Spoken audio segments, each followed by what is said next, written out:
saat ini sektor energi tanah air tengah dihadapkan dengan permasalahan, yaitu adalah pasokan gas bumi Indonesia yang terus berkurang akibat natural declining ataupun juga dari sumur-sumur migas yang produksinya berkurang karena umur sumur-sumur ini juga sudah tua begitu. Dan di satu sisi kita juga menghadapi permasalahan dari peningkatan demand yang terus terjadi seiring dengan target pemerintah untuk menggenjot pertumbuhan ekonomi Indonesia hingga 8%, ditambah juga dengan asta cita dari pemerintah untuk mencapai swasembada energi. Sehingga permasalahan dari supply dan juga demand ini perlu kita selesaikan bersama. Lantas seperti apa strategi atau hal-hal yang bisa kita lakukan di tengah kondisi saat ini? Untuk itu kita akan berdiskusi bersama dengan Chairman Indonesia Gas Society, Bapak Aris Mulia Azovs. Apa kabar, Pak Aris? Baik, Mbak Eva, sehat selalu. Sehat selalu, terima kasih waktunya untuk CNBC Indonesia.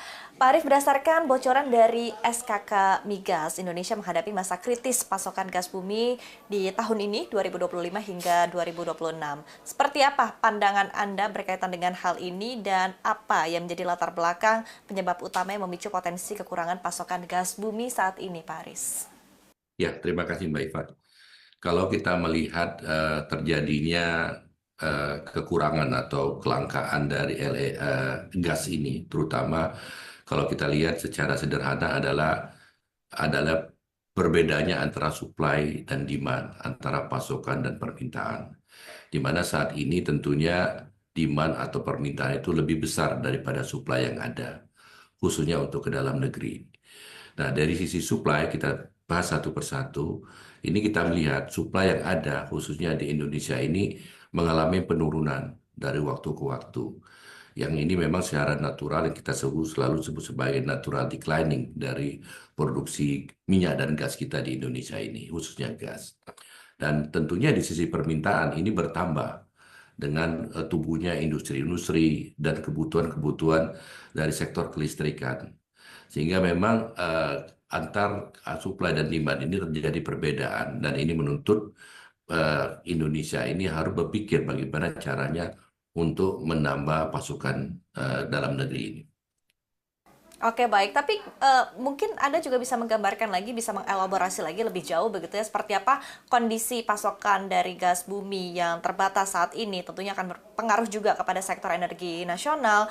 Kita ketahui juga bahwa target dari pemerintahan ini untuk pertumbuhan ekonomi lebih besar lagi begitu ya, sehingga tentu demand akan permintaan gas bumi khususnya untuk kawasan industri ataupun juga untuk dari sektor industri juga akan terus meningkat begitu. Mungkin Anda bisa menggambarkan saat ini seperti apa kondisinya begitu, atau mungkin dari industri juga sudah banyak yang berteriak begitu Pak Aris akan pasokan dari gas bumi ataupun juga LNG yang harus terpaksa dibeli oleh para pelaku industri dengan harga yang lebih tinggi. Ini sejauh ini seperti apa urgensinya, Pak Aris?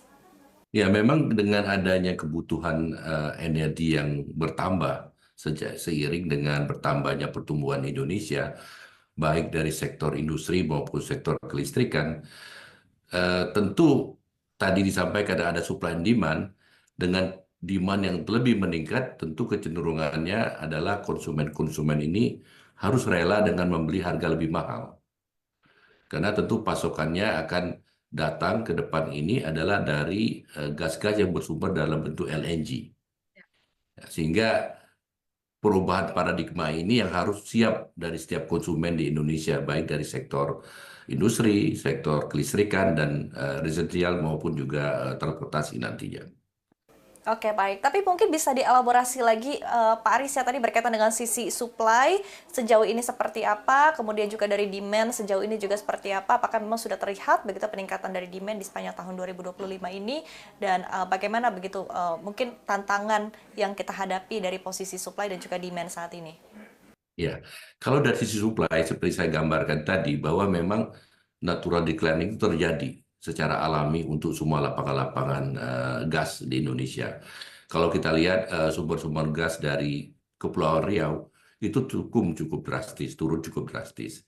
Juga produksi-produksi gas dari lapangan-lapangan dari Sumatera Tengah maupun Sumatera Selatan itu juga mengalami penurunan. Oke, secara angka seperti apa, Pak? Persis angkanya saya tidak membawa datanya pada hari ini, namun secara kuantitatif itu turun sangat cukup besar. rata-rata hampir sampai dengan 2030 itu mulai akan sangat berhenti, artinya total stop ya Pak. Hanya mungkin dari Jawa Barat ini masih cukup bisa stabil, karena alhamdulillah di Jawa Barat pasokan itu terjadi melalui LNG, melalui regasification plant yang ada di Teluk Jakarta. Oke, baik. Tadi dari sisi supply, dari sisi demand-nya seperti apa, Bapak? Sekarang dari sisi demand sendiri, ya kita ketahui saat ini terutama dari sektor industri dan sektor kelistrikan, ini seperti contoh, PLN saat ini sudah mencoba untuk membesarkan atau menambah produksi-produksi listrik pembangkit-pembangkit ini yang bersumber dari gas. Ya, memang ada upaya-upaya untuk mencoba mengganti eh, energi yang awalnya prime energinya dari batu bara menjadi gas. Dan upaya-upaya ini menuntut tambahan pasokan gas atau suplai gas ke PLN. Dan otomatis dengan kebutuhan seperti ini, PLN harus mencari gas. Dengan turunnya suplai gas, otomatis harus menambah pasokan-pasokan dalam bentuk LNG. Nah, Mhm. dengan inilah tuntutan-tuntutan seperti contoh dari PLN ini ke depan harus membuka pasokan-pasokan dari sumber-sumber lain, tidak hanya dari suplai-suplai melalui gas pipa. Oke, baik. Nah, tadi pasokan-pasokan dari sumber lain yang paling memungkinkan di tengah kondisi saat ini seperti apa, Paris? Ya, memang kalau kita lihat produksi keseluruhan Indonesia dalam bentuk gas dan LNG ini sebetulnya mencukupi. Mhm. Namun seperti ketahui bahwa pasokan LNG yang ada di Indonesia ini sebagian besar diekspor. Karena kita ketahui LNG ini kan bersifat cukup panjang, kontrak jangka panjang, 20 sampai 30 tahun ke depan, dan mempunyai rantai bisnis yang sangat kompleks dan panjang.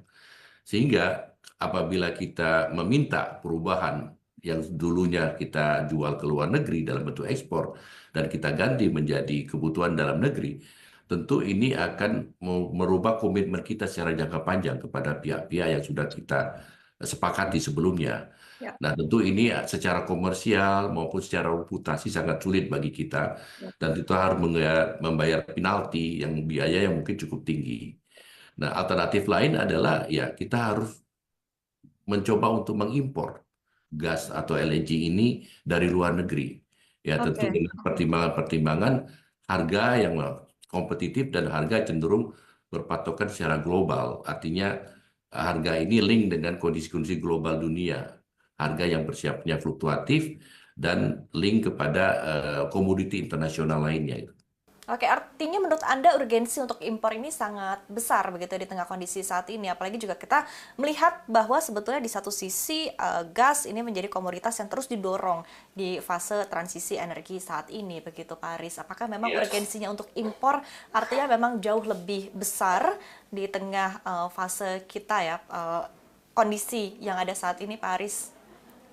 Iya, kalau saya melihat memang alternatif satu-satunya harus kita membuka impor Mhm, untuk mhm. memenuhi kebutuhan dalam negeri di Indonesia Oke. ini. Sambil kita juga mendorong adalah secara jangka panjang nanti mendorong bagaimana produksi-produksi dalam negeri ini bisa dipercepat untuk memenuhi kebutuhan domestik. Oke, baik. Nah, untuk tadi solusi lainnya, tadi upaya untuk menggenjot produksi di dalam negeri, begitu ya. Langkah-langkah apa yang menurut Anda bisa dilakukan, begitu? Atau mungkin regulasi-regulasi apa yang perlu dirubah sehingga akhirnya bisa mendorong produksi di dalam negeri lebih Ya, cepat? memang kalau kita lihat secara jangka panjang, ada beberapa langkah yang kita perlukan untuk mendorong produksi-produksi dalam negeri ini dapat dinikmati oleh Indonesia sendirian, artinya dalam negeri sendiri.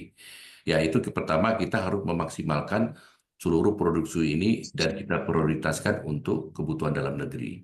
Artinya kalau dulu kita membangun proyek pengembangan gas dengan mayoritas dominasinya diekspor, ke depan adalah tentunya merubah dominasi itu ke dalam negeri. Artinya pembeli-pembelinya harus datang dari dalam negeri. Kedua adalah mempercepat pengembangan lapangan-lapangan gas. Nah, ini merupakan tantangan tersendiri bagi kita. Memang dalam siklus pengembangan lapangan gas ini memerlukan waktu cukup panjang. Sejak diketemukan, kemudian ada kajian, eh, persiapan pengembangan, kemudian konstruksi dan commissioning lainnya, itu memerlukan waktu cukup panjang. Mhm. Namun di Indonesia mungkin sudah dikatakan cukup terlalu panjang Seperti contoh penemuan gas Masela itu ditemukan di tahun 2000 Ya. dan baru akan rencananya FID itu adalah di akhir tahun 2026 dan memerlukan waktu konstruksi bisa 4 sampai 5 tahun yang artinya baru di 2030-2031 baru akan berproduksi. Sehingga ini cukup lama sekali kalau kita lihat. Nah, begitu juga lapangan-lapangan lain seperti lapangan Cepu di Jawa Tengah itu sendiri ditemukan di akhir tahun 2000, dekade 90-an. Dan itu baru berproduksi di tahun 2022. Ya. Artinya hampir 25 tahun itu dikembangkan. Nah, ini yang menjadi hal yang cukup krusial di kita di Indonesia. Bagaimana kita mempercepat temuan-temuan ini agar cepat diproduksikan. Dan yang ketiga adalah pembangunan infrastruktur. Karena pembangunan infrastruktur ini sangat relatif berbanding lurus dengan pengembangan pasar gas. Kita ketahui kondisi infrastruktur kita di Indonesia ini sangat terbatas, hanya pada wilayah-wilayah tertentu dan dekat dengan pasar. Artinya dengan pasar-pasar baru ini belum bisa kita masuk dengan produksi gas atau pasokan gas karena terbatasnya infrastruktur. Yang terakhir tentunya kita tetap melakukan pencarian temuan-temuan cadangan-cadangan baru untuk gas ini ke depan sebagai bahan untuk kita ke depan apabila kita memerlukan dengan pertumbuhan-pertumbuhan yang dari tahun ke tahun meningkat. Oke, baik. Nah, kita kembali lagi tadi, Bapak ya, kita berbicara juga berkaitan dengan kebutuhan dari industri. Sebelumnya juga CNBC Indonesia sempat berbincang juga begitu dengan para pelaku industri. Dan yang masih menjadi tantangan ini adalah karena kita memang masih bisa memaksimalkan untuk penggunaan gas hasil produksi dalam negeri ketimbang dari impor begitu ya, karena disebutkan bahwa problematikanya adalah masih ada pasokan yang ditahan oleh produsen di dalam negeri. Nah, tanggapan dari Anda berkaitan dengan hal ini seperti apa begitu, Pak Aris? Ya, tentu kalau kita lihat kembali ya supply and demand, terus bagaimana keekonomian ini kan sangat berperan dalam industri gas ya. Kalau tadi Mbak Iva mengatakan bahwa ada beberapa produsen yang menahan pasokannya, mungkin lebih cenderung melihat bagaimana kondisi keekonomiannya gitu loh. Artinya lapangan-lapangan ini memerlukan biaya produksi yang lebih tinggi, sehingga harus menjual tentu dengan adanya profit, adanya margin. Nah, kalau harga yang diterima atau yang diserap oleh konsumen dengan harga yang relatif rendah, tentu tidak memberikan profit atau benefit kepada produsen, pada pemasok gas. Nah, ini yang mungkin perlu juga kita perhatikan bagaimana harga ini mewakili, merepresentasikan produsen, juga merepresentasikan konsumen. Oke, tadi permasalahan di produksi ya, sehingga akhirnya produksi ini akhirnya menggunakan ataupun juga cost dari produksi sendiri lebih tinggi begitu. Problemnya apa, Pak Aris? Ya, kalau kita lihat kan saat ini memang gas saat ini ditemukan atau diproduksikan dengan wilayah-wilayah yang cenderung remote area.